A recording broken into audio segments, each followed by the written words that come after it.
Amin.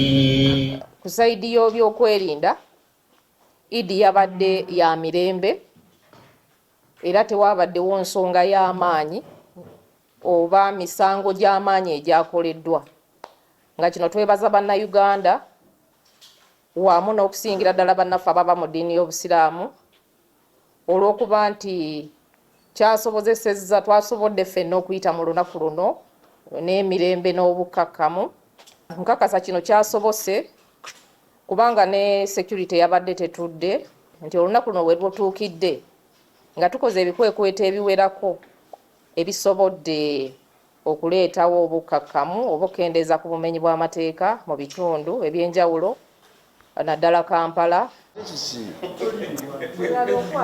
Obubenje bwe twasinga okufuna obwafiiramu abantu obwafiiriddemu abantu n'abalala ne bakosebwa buno obwali nnyo naddala mu mmotoka, emmotoka ennene n'emmotoka ezisaabaza abantu. Ate kino kyaviiridde mu kuvugisa ekimama naddala nga tuvuga endiima ku nguudo. Kikulu nnyo nti olina okubeera n'obugumiikiriza obw'amaanyi ennyo.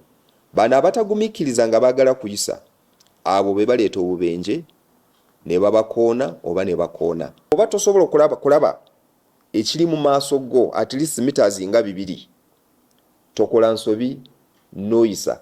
Mu koona kitegeeza nti tosobola kulaba ekiri mu maaso.